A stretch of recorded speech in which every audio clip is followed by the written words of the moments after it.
Welcome to today's episode of Speak Greasy in Mac Street Kitchen. And we're actually digressing a little bit today where my guest is not, in fact, a chef who has cooked in the kitchen, but is someone who is very integral to the whole hospitality industry. And he's the area director of the Singapore Tourism Board based out of Mumbai. Renjie Wong, welcome to Mac Street Kitchen. Hello, Gauri.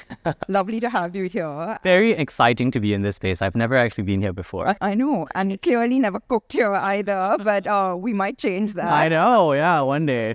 By the way, so for those of you who don't know, Renji has these salons in his home, which are very, very sought after and harder to get a seat at than even some of my own restaurants, if I may say so. So let's get right into it. Renji, you've been in Bombay a year, 2 years? You know, it feels like I've been here for a lifetime. I know. I feel like you know Bombay better than most Bombay locals. So I've only been here since March last year, so like a year and a little bit maybe. Okay. Yeah. And your role here is obviously to promote Singapore to Indians. But, I have to ask, Singapore is one of the most popular destinations for Indians and especially Indian families, right? It's like the ultimate, entertainer, and like it's got everything that Bombay doesn't, or rather the rest of the country doesn't. But, it's got so much to offer, and, the close proximity, it just makes it an obvious holiday destination. So are you just chilling out here? Does that make your life a lot easier? Well, sometimes I wish. Sometimes I ask myself that, why aren't I chilling out more?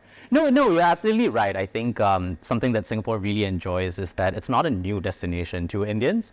And I think, as you say, particularly for families, I feel like it's, on the backs of a lot of the hard work that and achievements, I think, that came up in the past, let's say, 10, 20, 30 years, with Singapore being what it is and coming up to what it is today. Family-friendly attractions, it's safe, it's clean, all of these things, I think, makes it a joy and a breeze, right? That said, I do think that the flip side to that is we don't necessarily have, the benefit of like a blank slate, like a tabula rasa, to kind of shape perceptions of Singapore. So I think that when people think of Singapore, they think of, okay, cool, like Gardens by the Bay, awesome, that's amazing. Universal Studios. They think of the Night Safari and so on, and all of those are amazing spaces. But I think one of the like hidden secrets that people don't really talk about Singapore is that it genuinely is one of the most exciting places to be in as a young adult, right? And I speak for that, for myself, I suppose, growing up in Singapore, and I think, it's obviously more than just F&B. It's more than just, our dining and nightlife scene. It goes to retail, it goes to, how events and entertainment industry, it goes to all of these different areas. I recently had the privilege of traveling to Singapore and experiencing a lot of it through your lens as a local. And I have to admit, it was completely different from any other trip of mine to Singapore, right? And now, I'm sort of waxing eloquent about all the cool places to go to, but it's only because I had that experience through, your guidance. But I think that there is a little bit of a barrier. How do you think we can sort of change that and get more people to experience? Because I was blown away. Yeah, no, can I just say that every time I go back to Singapore, I still have my Shake Shack, I still have my like Din Tai Fung, I still have, all of these, right? And that's what I think a lot of people enjoy about Singapore, including myself. I think what's interesting is that the conversation around travel in general has shifted. I feel like, for the longest time, people have been talking about, like experiential travel, right? People have been talking about, but it's always an aspirational thing that people kind of want to do, but weren't actually doing. And I actually, to give credit where credit is due, I think COVID was the thing that really made people realize what traveling actually means.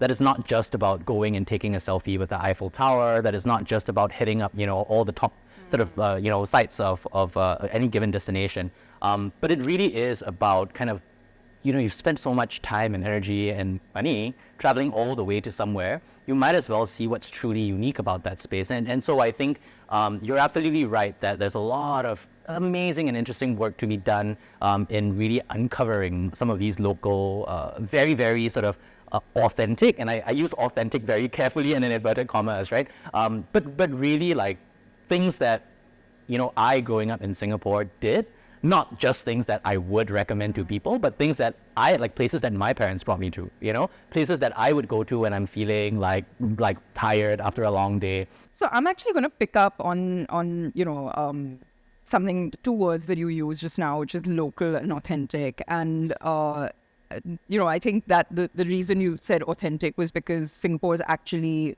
such a confluence of the countries it's surrounded by and the cultures, and you have Malay and the Chinese, Indian, and now what's Singaporean, right? So how would you sort of describe Singapore to someone, in terms of what this melting pot really means? Yeah.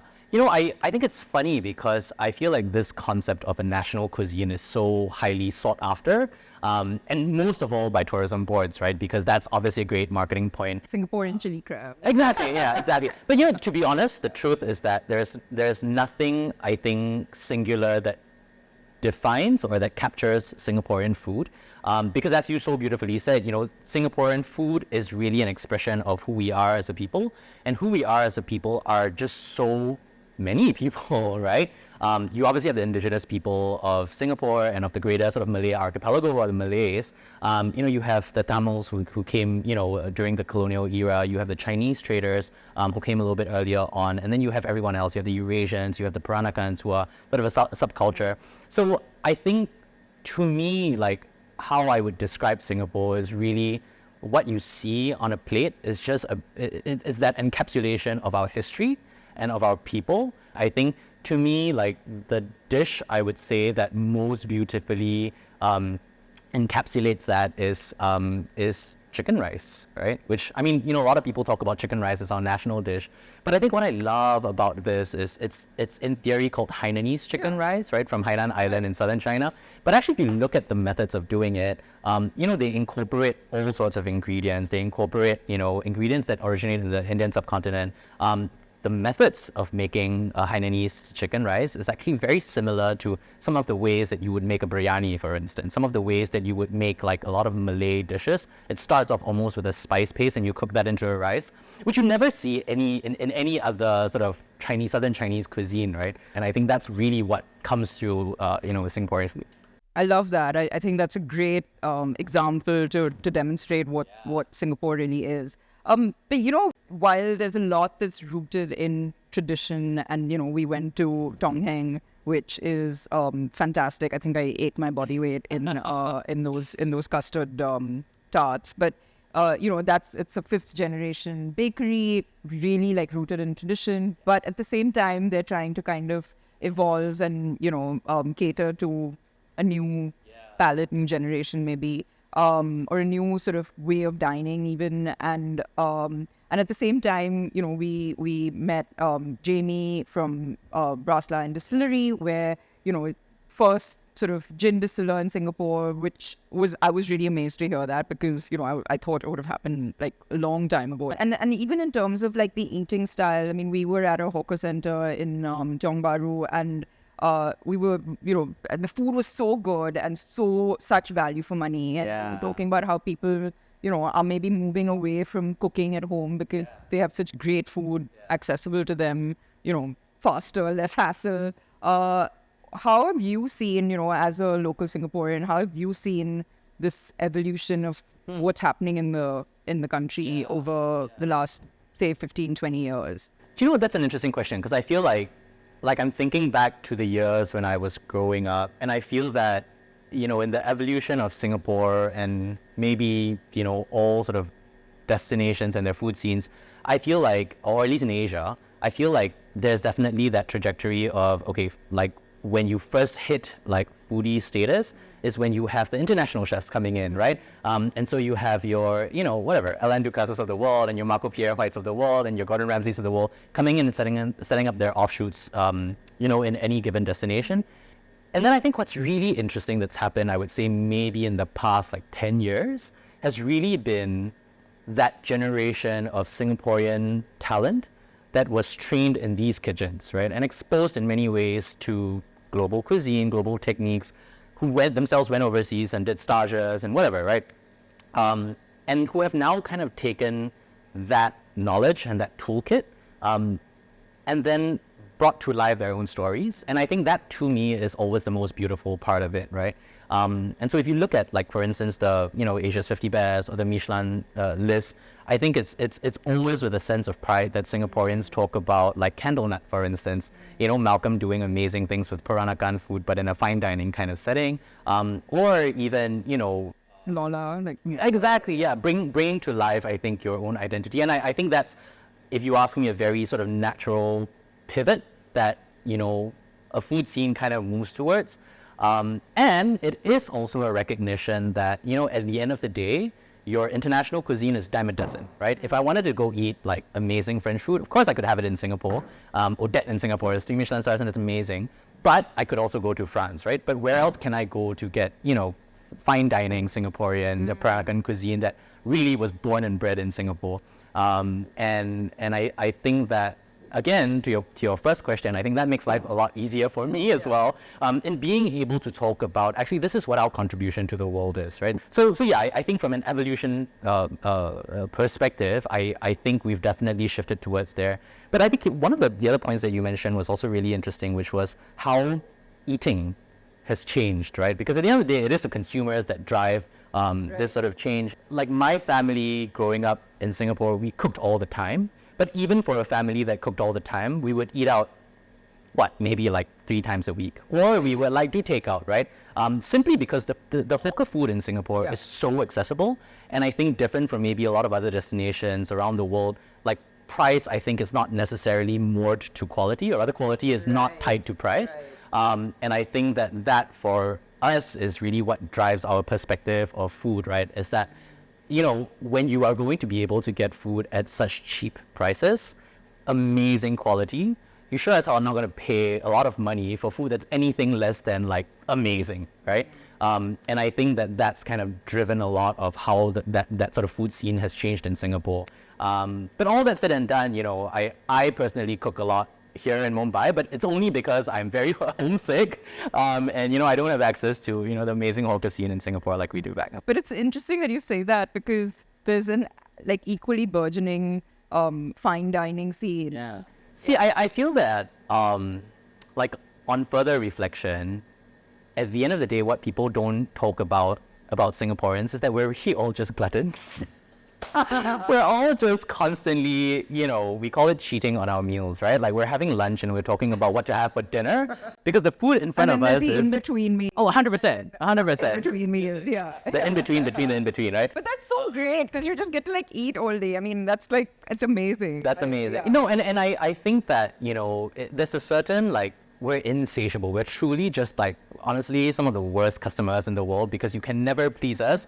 I've heard people describe it as our divine discontent, where we're constantly thinking about, all right, where is, the next high, where we're constantly chasing that high, and where is that next hit going to be, right? And I think, to your point, that is what has driven the food scene also, is that we want choice, we want options, we want equally amazing, your $3 chicken rice, but we also want a $300, omakase meal, for instance, right? And I think then, variety is the spice of life. Well, there's no shortage of choice, that's for sure.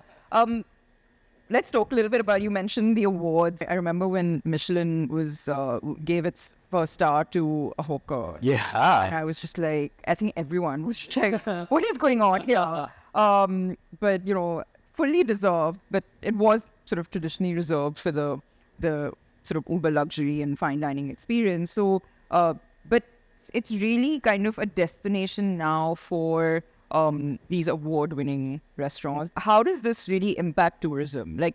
Take us a little bit through that. So I feel like, a lot of people have a lot of opinions about, guides like these, Michelin Guide, or your Asia's 50 Best, or your World's 50 Best. I personally very much concur with the view that the guides are a great starting place.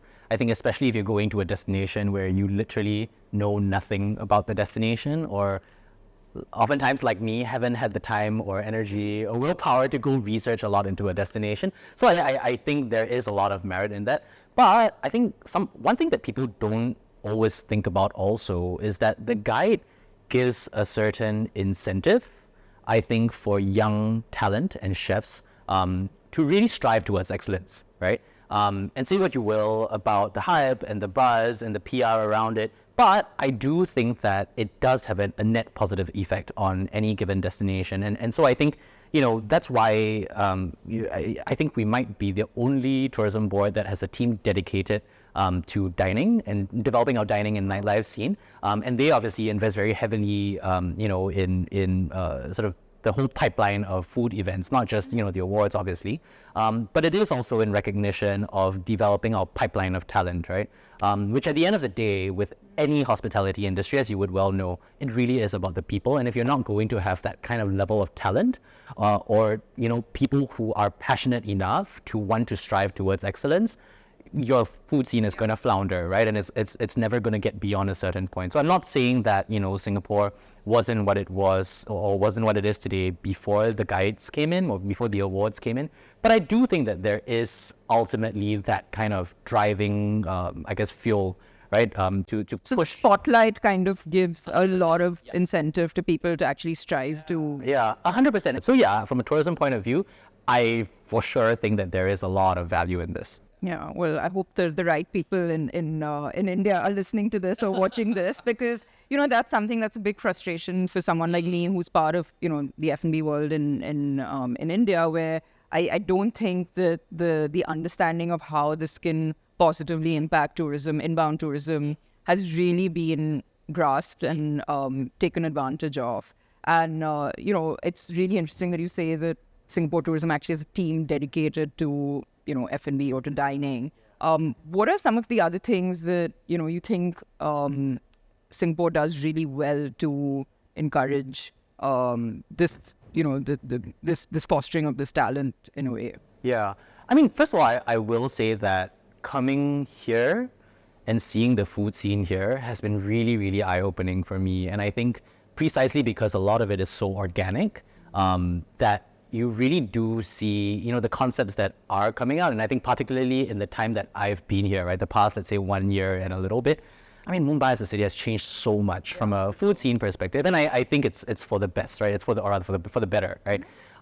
But I think that, one of the things that I really appreciate about the food scene and the way, food has come to be in Singapore is that it's not just about sort of that recognition at the top level or resourcing at the top level, right? And at the end of the day, I mean, all of your tourism promotion is not going to work, or it's going to be very superficial if it weren't backed up by this Demand. It's absolutely demand, and I think, like I say earlier, right, this national sort of obsession with keeping our food culture alive. Yeah. No, it goes back to that eating all day. Yeah, one of the easiest ways to start a fight in Singapore is to tell people where your favorite chicken rice stall is. Well, I'm going to come to that very soon. But, just going back to now, your role here in India, what is it that you're sort of trying to do? It's a question of just telling people what I appreciate most about Singapore. And I think just getting people to understand that and be, I guess, have the gumption and be brave enough to go out and try something that they've never tried before, I think is something that I really, really enjoy doing here.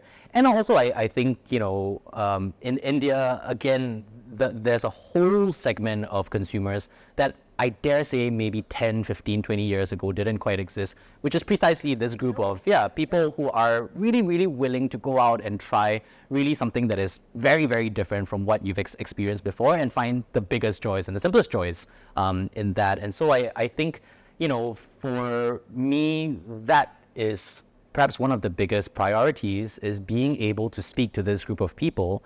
And, going back to our trip to Singapore, we went on the trip with some really fascinating people, Kainas from Theobroma, as well as Diggy and Som from the Soul Company. And I think what I love about all of these companies, including yourself, these brands, is that you speak to your audiences in such specific ways, in a way that they know and love. And I think for me, it's about also identifying, what are the commonalities and what resonates between, let's say, the Singapore food scene, let's say a Tong Heng and a Theobroma, for instance, right? And then using that as a way to speak to Theobroma's, fans, and friends all across the country. And I think that, for me, is we really just scratching the tip of the iceberg. Yeah. No, I think, again, coming back to my experience, it's really things that I probably, and I'm pretty adventurous, I would think, but just wouldn't know. It's not about not wanting to or like being afraid to try something, but just not knowing how to, decipher that sort of space that isn't as, maybe not organized, but I would say accessible.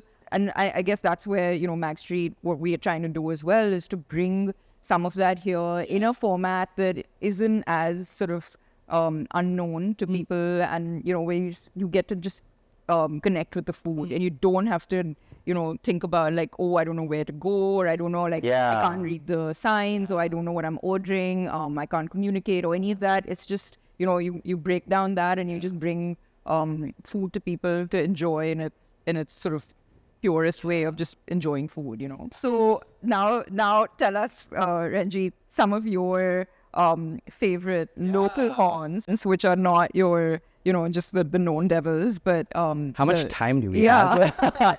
Take as long as you want. I think what I love about Gaso is that it's really all very simple food, right? So it's not your very complex clash of flavors. It's not highfalutin. They're most famous for a fish noodle soup, or like a soupy fish noodles.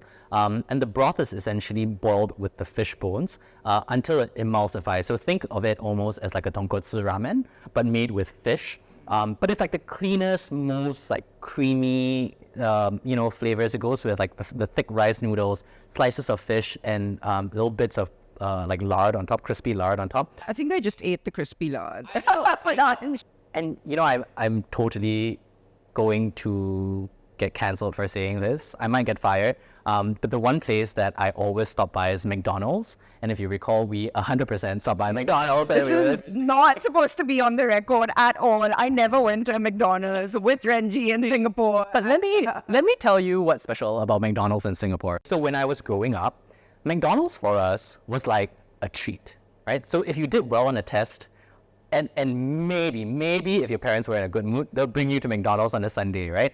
And so I think because of that, different from, let's say, in the US, the quality of McDonald's in Singapore is really great. And I think the great thing about fast food is that they truly have perfected your food processes to a T, right? So one of the dishes that, actually pretty much the only dish that I always get there is this dish called the chicken. It's weird calling it a dish.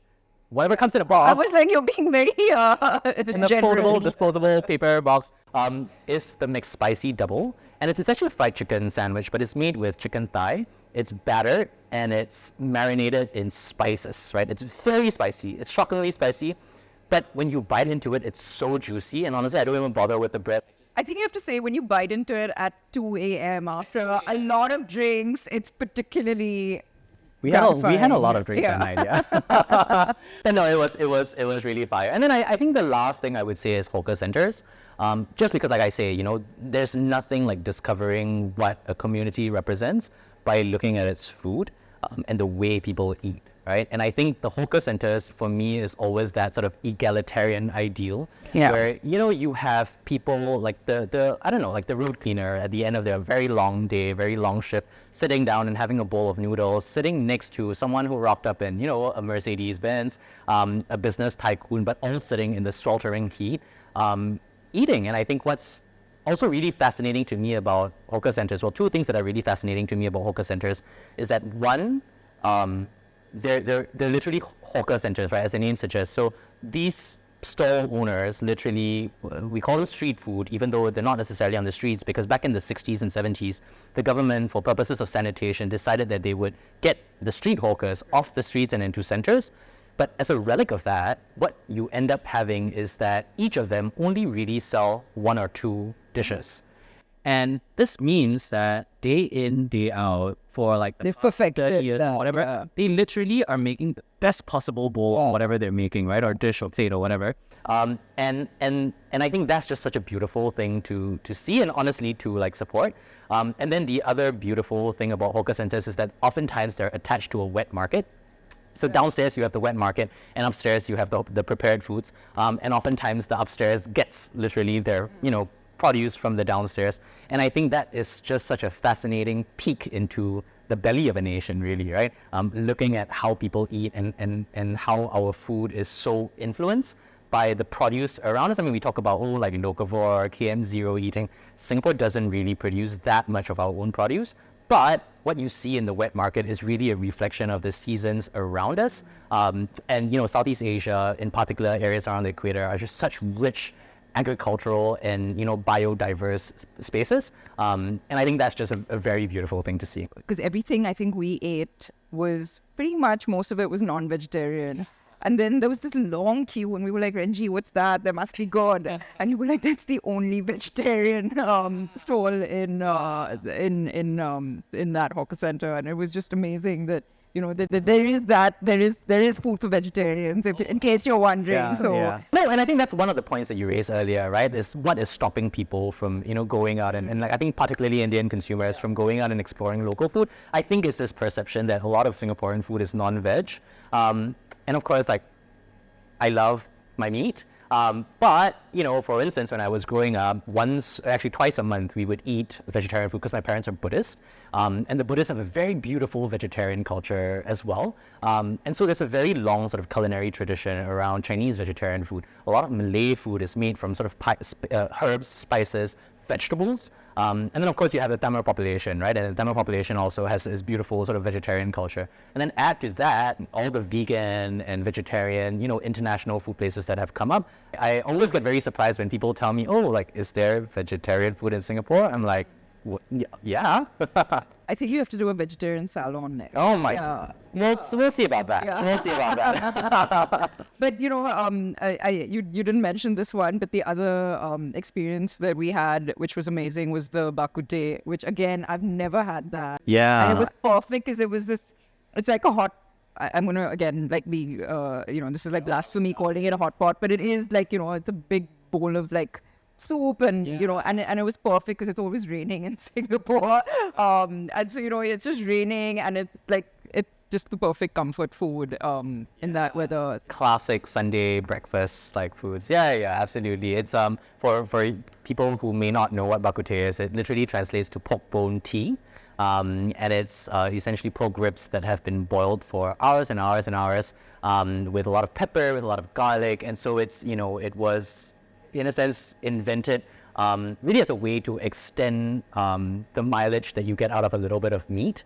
And, a lot of the laborers that were the Chinese population that came over to Singapore back in the day would have a little bit of meat in a huge boiling pot of soup. And Singapore is very humid, and so the pepper kind of drives out the humidity from your body. Or something like that, right? But it's delicious. That's the main point. It's delicious. Exactly. So where's the best place to get the chicken rice? Oof. All right. Shall we turn off the tapes? No, I think that, to me, the one place that I always gravitate towards is in Maxwell Market. It's a hawker center in the middle of Chinatown. And it's this one place called Tian Tian Chicken Rice. I love it for a number of reasons, primarily because their chili dip is incredibly spicy. It's unapologetic. They use a lot of what we call chili padi, which is the little Thai chilies. And it's very gingery, it's very fiery, very garlicky. The rice is beautifully coated in schmaltz, in sort of chicken fat. And you taste each and every individual grain, but it's not mushy. I feel like a lot of places end up having the rice be quite like soft, but here you get the full texture of each rice grain. And it does have that sort of mix of spices, aromatics that they cook down into it as well.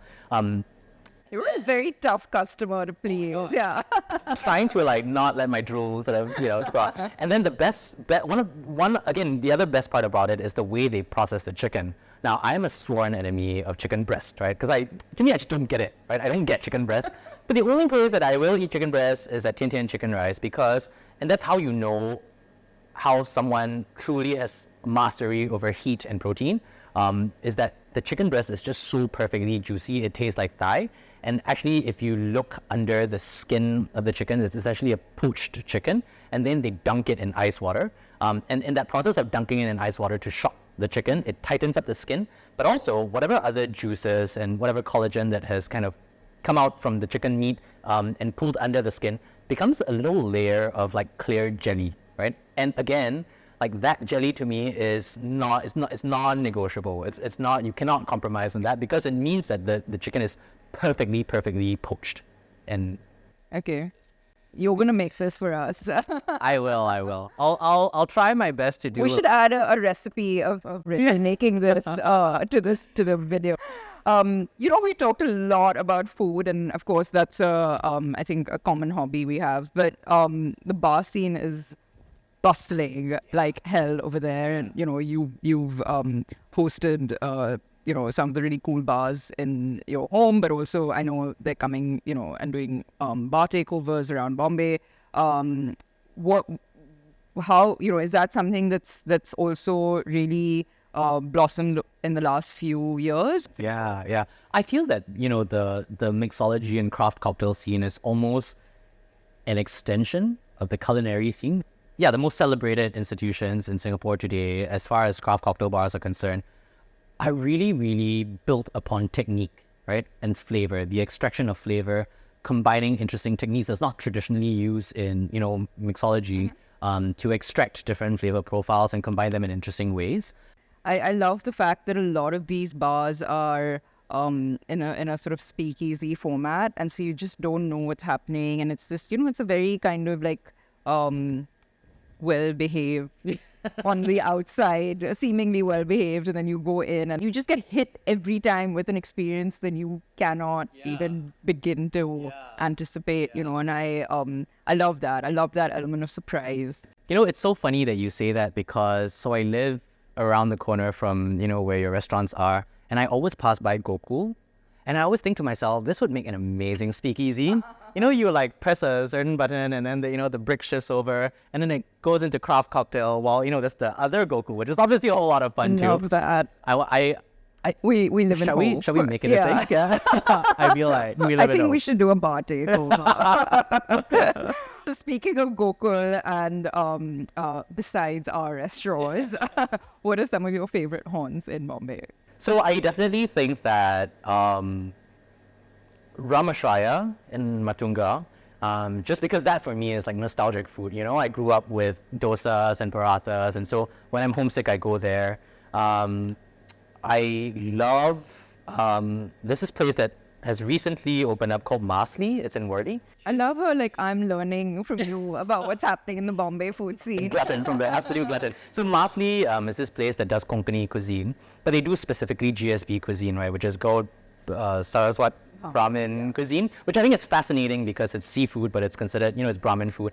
And the flavors, I think, to me, has that little edge over, all the other Konkani places. And it's really, and they do amazing mandeli fry, which I could eat, plates and plates and plates off every single day. I do love what the team at, Bombay Canteen and O Pedro are doing, just because I think they're the kind of places that I literally go back to over and over again and never get bored. It's hard to fight what Mask is doing. I think what Aditi, Varun and Ankush are doing, it really is bringing, I think, the scene here to a whole new level, and I think it's fascinating. And then this might be a little bit of a cheat, but because I haven't actually tried it, but the one place that I've been meaning to try is this new place that's opened up called Naga Belly.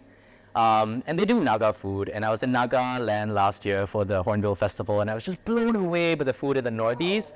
I think he used to be like a cloud delivery, cloud kitchen kind of service, and he's just opened. The only issue is that it's in Andheri West, which is very far from where I am. But one day, hey, if you're down, we should. Been amazing. Listen, thank you so much. Oh my God, thank you. Opening up our eyes to Singapore and also Bombay, clearly. And, we are going to make that salon and bar takeover 100%. happen. So, thank you. Thank you, Gauri.